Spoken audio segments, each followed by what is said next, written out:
চিঠি পাঠাইতে হবে ইন্ডিয়াকে ফরমালি যে তোমার এরকম ইনভলভ ছিল, why you did it, ask them officially. Travel ban করে দিতে, কোনো ইন্ডিয়ান ব্যক্তি বাংলাদেশে ঢুকবে না যতদিন না এটা বিচার কার্যক্রম শেষ হবে। ট্যাগ লাইন ছিল একটাই, সেটা হচ্ছে তারেক সিদ্দিকীর বিচার করেন আর এতগুলো অফিসারের বিচার করার দরকার নাই। এই ভয়েসটা রেজ করতে হবে যাতে আমরা এখনই এটার স্টেপ নেই, যদি এটা দেরিতে স্টেপ নেই তারা এই কাউন্টার স্টেপগুলো নিয়ে ফেলবে।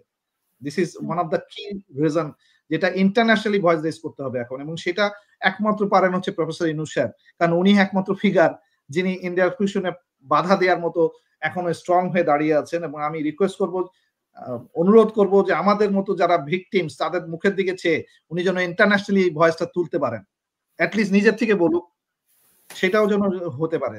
তারপরে হচ্ছে ডিপ্লোম্যাটিক প্রেশার, স্টেট ওয়ে এই প্রতিবেদনের উপর ভিত্তি করে ইন্ডিয়ান কমিশনকে বন্ধ করতে হবে।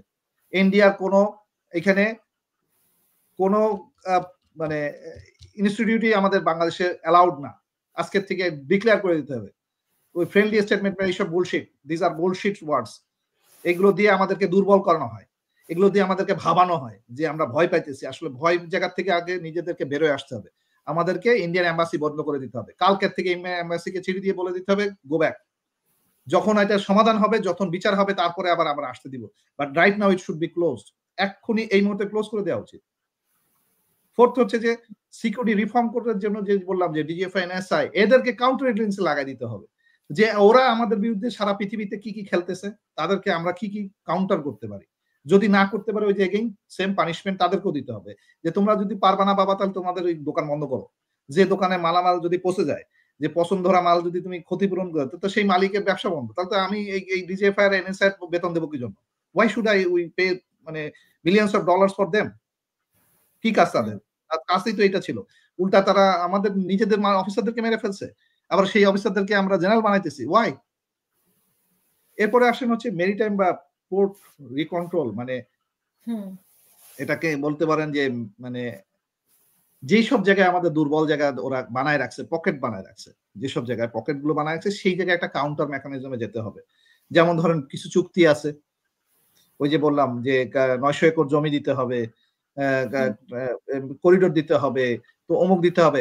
প্রথমেই না বলা শেখেন, না না মানে না, আমি করব না। আইনগতভাবে যুদ্ধ করুক না, কেস করুক, ইন্টারন্যাশনাল কোর্টে যাক, আমরা লড়বো, কিন্তু না করা তো শিখতে হবে। এই না করার সাহসটা করতে হবে, এবং এটা না করাটাই প্রথম যে শুরু হইতে হবে। এরপরে আসতে হবে হচ্ছে যে এক্সট্রাডিশন রিকোয়েস্ট, মানে চিঠি পাঠাইতে হবে ইন্ডিয়াকে ফরমালি যে তোমার এরকম ইনভলভ ছিল, why you did it, ask them officially. Travel ban করে দিতে, কোনো ইন্ডিয়ান ব্যক্তি বাংলাদেশে ঢুকবে না যতদিন না এটা বিচার কার্যক্রম শেষ হবে। কোনো ইন্ডিয়ান ব্যক্তিকে এখানে ঢুকতে দেওয়াই হবে না। যখন ঢুকতে দিবেন না তখন তারা আসবে, তারা নত হবে, তারা স্বীকার করবে, তারা সরি বলবে, দেন আপনি সরি বললে তাকে যদি মাফ করে দেন দেন। এই জেনারেল সাহেবরাও যদি কালকে এসে বলে যে স্যার আমরা ভুল করেছি, আমাদেরকে মাফ করে দেন, আপনি মাফ করে দেন, সেটাও ঠিক আছে, কিন্তু তাদেরকে মাফ চাইতে হবে। এই যে চাওয়ার কালচারটা নিয়ে আসার জন্য আগে ব্যান করতে হবে। আগে মানে জেনারেল ওয়াকারকে কালকে সকালবেলায় বলতে হবে তুমি স্বেচ্ছায় অবসর গ্রহণ করো, মানে না হলে আমি তো বের করে দেবো। চুপু সাহেবকে বলতে হবে যে তুমি স্বেচ্ছায় অবসর গ্রহণ করো, না হলে আমি তোমাকে বের করে দেবো। এই যে কালচারটা শুরু করার সাহসটা এখন দেখাইতে হবে। কারণ আমরা যদি সত্যিকার অর্থে এতদিন ফাইট করার পরে যেটা বললাম যে আমরা একটা রিপোর্ট পেয়েছি, তাহলে আমি বলবো এটা দিয়ে স্বাধীনতা শুরু হোক, এটা দিয়ে আমরা এই কাজগুলো করে দেখাই। জি, আপনার কাছে আরেকটি বিষয় জানার ইচ্ছা আর কি। আমরা বারবারই দেখতে পাচ্ছি সেনা কর্মকর্তাদের ভার্চুয়ালি হাজির করার মানে অনুমতি চাওয়া হচ্ছে, এবং এই নিয়ে মনে হয় 2 বার চাওয়া হয়েছে। এটা আবেদন নাকচ করা হচ্ছে। কেন আসলে ভার্চুয়ালি? আমরা আসলে এগুলো বলতে যে অনেক অড কথা চলে আসে। আমি আসলে খুব ন্যাচারাল, আমি বিডিআর হত্যা নিয়েই কথা বলার জন্য আজকে আপনার এখানে আসছিলাম। এই বিষয়গুলো তো হচ্ছে আমি আগে শুরুতেই বলেছি, যেদিনকে আপনার টক শোতে এসেছিলাম আজ আগে, যে এই যে লোকগুলোকে নিয়ে আসা হয়েছে, এদের আসলে ওই যে মানে ঝিকে মেরে বউকে শেখানোর মতো অবস্থা হয়ে গেছে। এই 15 জনকে মেরে আপনি ফাঁসি দিয়ে you will not gain anything. আমি একদম 21শে মে আমার দেশের একটা স্টেটমেন্ট দেওয়ার পরে ওই দিনকে ডিজিএফআই এর সাথে আমার তর্ক হয়। উনি ওনার অফিসে বসে উনি আমাকে ভয় দেখান যে তুমি এত বড় বড় তারেক সিদ্দিকী নিয়ে কথা বলতেছো কেন? তা আমার কথা হচ্ছে যে আমি কি মিথ্যা কথা একটা বলেছি? আমি কি ওখানে ওয়ার্ল্ড ব্যাংক প্রমাণ করেছে না যে উনি ইন্টারন্যাশনালি এই ন্যাশনাল আইডি কার্ডের ডাটাবেস উনি স্ক্র্যাপ করেছেন এবং উনি এই টাইগার আইটির মাধ্যমে একটা কোম্পানিকে দিয়ে এবং এই টাইগার আইটি কোম্পানি এই ডাটাগুলোকে ইন্ডিয়া দিচ্ছে, এটা তো প্রমাণিত। This is all are fact now. তো আমি কি তখন মিথ্যা কথা বলছিলাম? অথচ আমি 21শে মে কথা বলাতে তখনই আমি হচ্ছে হুইসেল ব্লোয়ার। আমার তখন জীবন হুমকি। এজন্য আমাকে বেঁচে থাকতে হলে আমাকে পালায় থাকতে হবে। সো আমাকে ওই মেকানিজমে যেতে হচ্ছে। ঠিক সিমিলারলি আমি এই অফিসার গুলো তখনই আমি একটা ওইখানে ট্যাগ লাইন ছিল একটাই, সেটা হচ্ছে তারেক সিদ্দিকীর বিচার করেন আর এতগুলো অফিসারের বিচার করার দরকার নাই। তো তারেক সিদ্দিকীকে যদি আপনি দোষী সাব্যস্ত করতে পারতেন, তাহলে যে সকল অবস্থা আর আদেশে কাজ করে এগুলো করেছিল তাদেরকে অ্যাটলিস্ট আপনি মানে হ্যাঁ আপনি মাইনরিটি পানিশমেন্ট দিয়ে তাদেরকে সমাজে অ্যাডাপ্ট করতে পারতেন, কিন্তু এখন না আপনি সমাজে অ্যাডাপ্ট করতে পারতেছেন, না আপনি তাদেরকে পানিশমেন্ট দিতে পারতেছেন, আপনি ঘাড়কানা ঘাটকার এরকম একটা অবস্থায় রয়ে গেছে। এই জন্য দুদিন পর পর ওনারা একটা আদেশ নিয়ে আসেন, আবার এটা বাতিল হয়।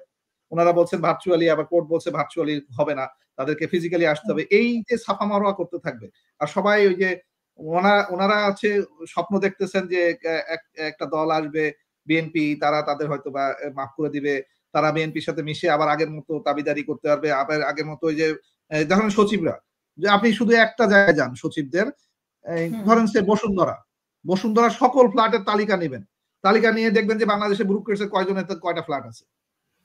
এত কিছু তো মানে দুর্নীতি দমন কমিশনের এত চ্যাম্পিয়নগিরিতে আমার ভালো লাগে না ভাই। এত কিছু সময় লাগবে কি জন্য তাদের? মানে এক বাংলাদেশের যদি বিচার করতে চায়, বিচার করা খুব সোজা। আমাদের মতো মানুষকে ছেড়ে দেন, আমরা বিচার করে দেখাই দিতে পারি। কিন্তু আমাদেরকে তো আপনারা দেশে রাখবেন না। আমাদেরকে আসলে আপনারা আগে দেশ থেকে বের করবেন, কারণ আমরা কথা বলি। আমরা সত্যকে সামনে নিয়ে আসি। এটা হচ্ছে ওনাদের ভালো লাগবে না। তো সেই জায়গাটা থেকে যদি বলি, তাহলে এখানে এখনো পর্যন্ত there is a place যেটা করা যাওয়া সম্ভব, সেটা হচ্ছে বিচার করার কার্যক্রমটা করা সম্ভব। এটা আমরা শুরু করি। শুরু করলে এটা হয়ে যাবে ইনশাআল্লাহ।